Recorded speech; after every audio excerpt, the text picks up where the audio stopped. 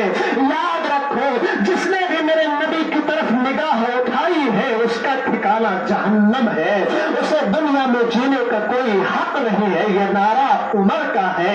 عمر ارشاد فرماتے ہیں، دنیا والوں سنو، آج تک تم لوگوں نے عمر کا اسلام سے دشمنی دیکھی ہے، اب اسلام سے دوستی بھی دیکھ لو۔ عمر ارشاد فرماتے ہیں، جس کو اپنے بچے یتیم کروانے ہو وہ عمر سے آنکھ ملائے، جس کو اپنی بیوی کو بیوہ کروانا ہو وہ عمر سے آ کر کے آنکھ ملائے۔ خدا کی قسم، جس بھی دروازے پر دستک دیتے ہیں آواز آتی ہے کون؟ فرماتے ہیں عمر۔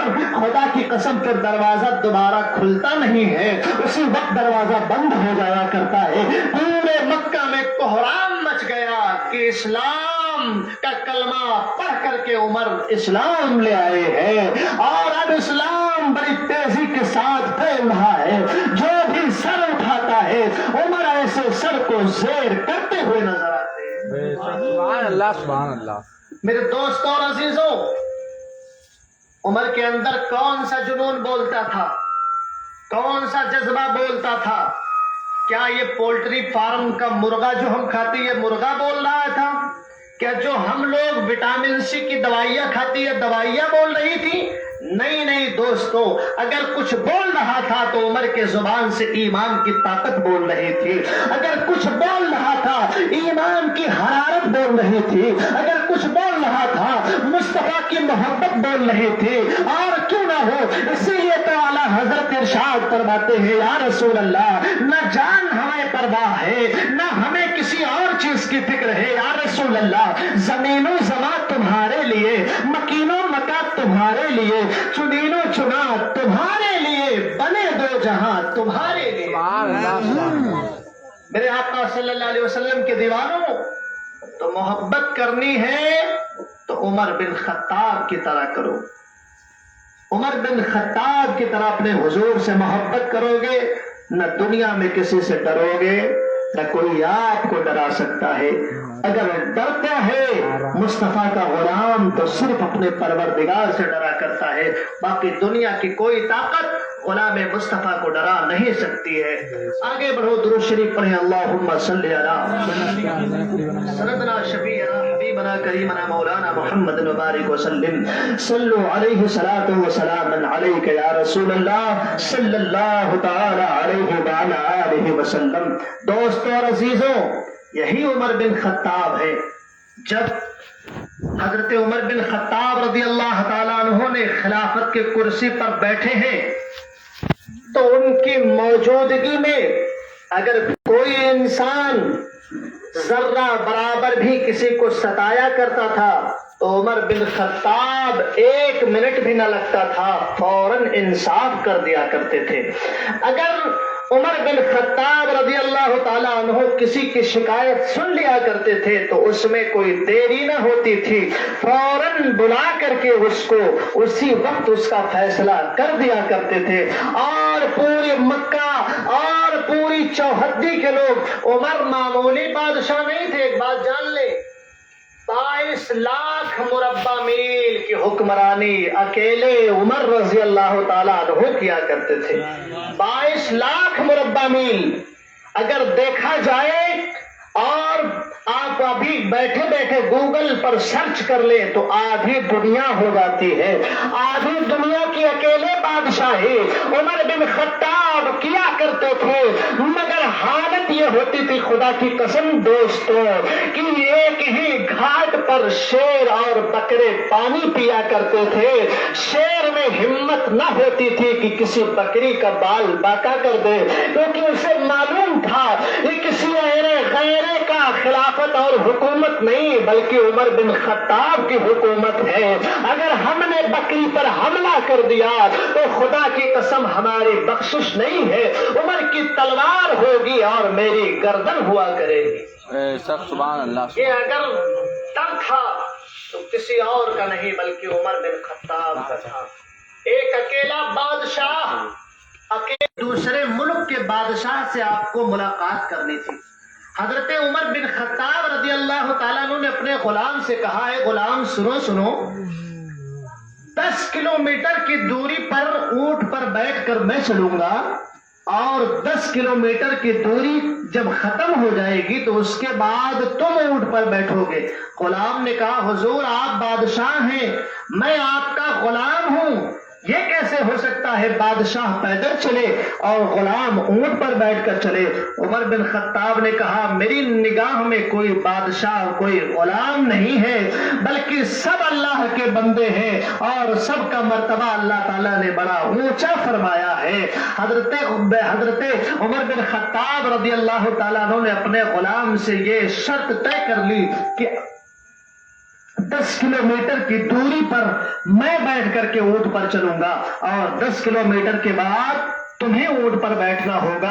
اسی طریقے سے ہم لوگ اس بادشاہ کے محلے میں جا کر کے ملاقات کریں گے. دوستوں اور عزیزوں جب راستہ طے ہو گیا اور وہاں پر پہنچنے کا وقت آیا تو اس وقت اونٹ پر بیٹھنے کی جو باری تھی وہ غلام کی تھی. اللہ اکبر کبیرہ. اور جو اونٹ کی نکیل تھی وہ حضرت عمر بن خطاب کے ہاتھ میں تھی. وہ غلام نیچے اتر گیا حضور مان جائیے. لوگ تانا دیں گے کہ غلام اونٹ پر بیٹھ کر کے چل رہا ہے بادشاہ نیچے چل رہا ہے. حضور آپ اوپر بیٹھ جائیے اور میں نیچے بیٹھ کر کے چلتا ہوں. عمر بن خطاب نے کہا سب کچھ مجھے برداشت ہے مگر امانت میں خیانت مجھے برداشت نہیں ہے. اے میرے غلام تمہاری باری ہے تو اونٹ پر تم ہی بیٹھو گے. عمر بن خطاب تمہاری باری پر اونٹ پر نہیں بیٹھ سکتا ہے.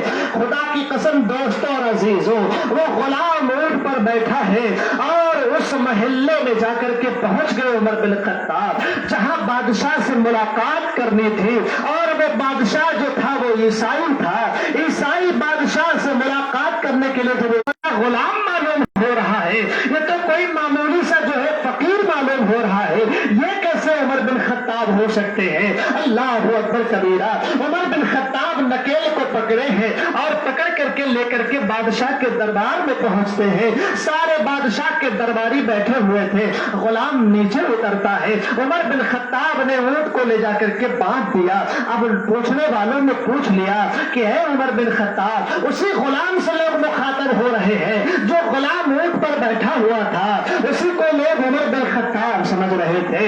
اور بادشاہ نے اسی غلام کو لے جا کر کے کرسی پر بٹھایا اور کہا کہ اے عمر بن خطاب آپ اوپر چل کر کے بیٹھیے. تب تک اس نے کہہ دیا کہ اے لوگوں سنو میں عمر بن خطاب نہیں ہوں بلکہ جو میری اونٹنی کا نکیل پکڑ کر کے آ رہا تھا وہ عمر بن خطاب. اتنا کہنا تھا. عیسائیوں کے بادشاہ نے کہا یہ معمولی شخص نہیں ہے ان کو سمجھنا ہمارے بس کی بات نہیں ہے. جب حضرت عمر بن خطاب سے پوچھ پڑتا ہے وہ بادشاہ کہ اے بادشاہ سنو عمر بن خطاب یہ بتاؤ تم نے جو ہے اونٹ کی نکیل پکڑی ہے اور اپنے اونٹ پر غلام کو بٹھا کر کے لایا ہے. تو عمر بن خطاب نے ارشاد فرما دیا اے لوگوں سنو میری نگاہوں میں کوئی غلام نہیں ہوتا اور میری نگاہوں میں کوئی فقیر نہیں ہوا کرتا ہے بلکہ جو مصطفیٰ کا غلام ہو جایا کرتا ہے اللہ اس کا مرتبہ بڑھا دیا کرتا ہے. یہ میرا غلام بھی مسلمان ہے میں بھی مسلمان ہوں. جتنی عزت اس کی ہے اتنی ہی عزت میری ہے. اسی باتوں کو اس عیسائی کے بادشاہ نے سمجھ لیا کہ یہ جب ان کا یہ عالم ہے تو آمنہ کے لال کا عالم کیا ہوگا مدینے کے تاجدار کا عالم کیا ہوگا. فوراً اس نے کہا ہے عمر بن خطاب اسلام کا کلمہ پڑھاؤ اسلام میں داخل فرما لو. پوری آبادی کے لوگ اسلام کا کلمہ پڑھ کر کے مسلمان ہو جایا کرتے. سبحان اللہ سبحان اللہ. میرے پیارے آقا علیہ الصلوۃ والسلام کے پیارے دیوانوں عمر بن خطاب رضی اللہ تعالیٰ عنہ نبی کریم علیہ السلام سے بڑی بے انتہا محبت کرتے ہیں، اور جتنی محبت میرے آقا سے نبی کریم صلی اللہ علیہ وسلم سے عمر فرماتے ہیں، اتنی ہی محبت آقا کریم صلی اللہ علیہ وسلم حضرت عمر سے بھی فرمایا کرتے تھے۔ ایک آخری بات آپ کو بتا کر کے انشاءاللہ میں اپنی گفتگو کو ختم کرتا ہوں۔ درود شریف پڑھیں، اللہم صلی علی سیدنا سندنا شفیعنا حبیبنا کریمنا مولانا محمد نادر الجود والکرم منبع العلم والحکم وبارک وسلم صلو علیہ صلاۃ وسلام علیک یا رسول اللہ صلی اللہ تعالی علیہ وعلی آلہ وسلم۔ عمر بن خطاب رضی اللہ تعالیٰ عنہ کو اللہ تبارک تعالیٰ نے وہ مرتبہ عطا فرمایا کہ خلیفہ بھی بنے، نبی کے بہترین خلیفہ حضرت عمر بن خطاب بنے، اور اللہ تبارک تعالیٰ نے ایسا کرم فرمایا کہ عمر بن خطاب کو جو موت ملی وہ شہادت کی موت عطا ہوئی ہے۔ شہادت کی موت عمر بن خطاب کو عطا ہوتی ہے۔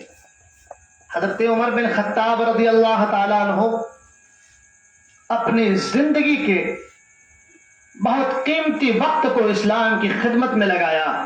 تقریباً 10 سال اور 6 مہینے حضرت عمر بن خطاب نے خلافت کے امور کو انجام دیا ہے۔ 10 سال 6 مہینے عمر بن خطاب نے آدھی دنیا پر بادشاہت بن کر کے حکمرانی کی ہے، اور اللہ تبارک تعالیٰ نے ایسے حکمران کو 10 سال 6 مہینے دین کی خدمت کرنے کی توفیق عطا فرمائی۔ آمین۔ عمر بن خطاب رضی اللہ عنہ کی شہادت ایسے ہوتی ہے کہ حضرت عمر بن خطاب رضی اللہ تعالیٰ عنہ مسجد نبوی میں آپ موجود تھے، اور سرکار مدینہ علیہ السلام کے مسجد نبوی میں آپ نماز پڑھانے کی ذمہ داری بھی تھی، آپ امامت بھی فرمایا کرتے تھے۔ ایک دن فجر کی نماز ادا کرانے کے لیے حضرت عمر بن خطاب اپنے گھر سے نکلتے ہیں، اور نکلنے کے بعد مسجد نبوی میں آ کر کے پہنچتے ہیں۔ اتنے میں عمر بن خطاب رضی اللہ تعالی عنہ کا ایک دشمن جو مسجد نبوی کے اوپر ایک محراب بنا ہوا تھا، اسے محراب میں چھپا ہوا تھا، عمر بن خطاب رضی اللہ تعالیٰ عنہ نے جیسے ہی فرض نماز کی نیت کی، اور نیت کر کے آپ نے اللہ اکبر کی صدا بلند کی، ابھی آپ نے سورہ فاتحہ مکمل بھی نہ کی تھی، اتنے میں وہ ظالم نیچے اترا، اور عمر بن خطاب پر مسلسل تاریخوں میں بات آتی ہے کہ 6 تلوار کے وار کر دیا۔ اللہ اکبر، 1 نہیں 2 نہیں بلکہ 6 تلوار کے وار عمر بن خطاب رضی اللہ تعالی عنہ کے اوپر ہو جاتے ہیں۔ عمر بن خطاب رضی اللہ تعالی عنہ تاب نہ لا کر کے مصلی امامت پر گر جاتے ہیں۔ ایک صحابی رسول آگے بڑھ کر کے، غالباً ان کا نام حضرت زید بن ارقم رضی اللہ تعالیٰ عنہ ہے، آگے بڑھ کر کے نماز ادا کراتے ہیں۔ ادا کرانے کے بعد حضرت عمر بن خطاب رضی اللہ تعالیٰ عنہ کو اٹھا کر کے ان کے گھر پہ لایا جاتا ہے، لیکن 6 تلوار کے وار لگے تھے، معمولی زخم نہیں ہوا کرتا ہے دوستوں۔ اگر غلطی سے ہم لوگ کسی چیز کا کام کر رہے ہوتے، چھوٹا سا بلیڈ بھی لگ جاتا ہے، کتنی شدت کی تکلیف ہوا کرتی ہے، لیکن عمر بن خطاب پر مسلسل 6 وار لگے ہیں، زمین پر ڈھیر ہو گئے۔ عمر بن خطاب رضی اللہ تعالیٰ عنہ کو آپ کے گھر پہ لایا گیا، چند لمحوں کے بعد آپ کو ہوش آتا ہے۔ اللہ اکبر دوستوں، اب جو میں بتانے جا رہا ہوں بڑے غور سے سنیے گا۔ عمر بن خطاب رضی اللہ تعالیٰ عنہ ارشاد فرماتے ہیں، میرے ساتھیوں یہ تو بتاؤ ابھی نماز کا ٹائم ہے کہ ختم ہو گیا؟ کہیے سبحان اللہ۔ سبحان اللہ سبحان اللہ۔ میرے ساتھیوں یہ تو بتاؤ ابھی نماز کا وقت ہے کہ نہیں ہے؟ دوستو سوچنے کا مقام ہے، جس کے جسم پر 6 تلوار کے وار لگے ہوں، وہ زمین پر ڈھیر ہے، جان اور موت و حیات کے درمیان لڑ رہا ہے، لیکن جان کی کوئی پرواہ نہیں، جسم کی کوئی پرواہ نہیں، زخم کی کوئی پرواہ نہیں، پرواہ ہے تو اللہ کی عبادت کی پرواہ ہے، پرواہ ہے تو مصطفیٰ کی محبت کی پرواہ ہے، پرواہ ہے تو اللہ کی عبادت کی پرواہ ہے، پرواہ ہے تو اللہ کے خوف کی پرواہ ہے۔ اور دوستوں اور عزیزوں، اسی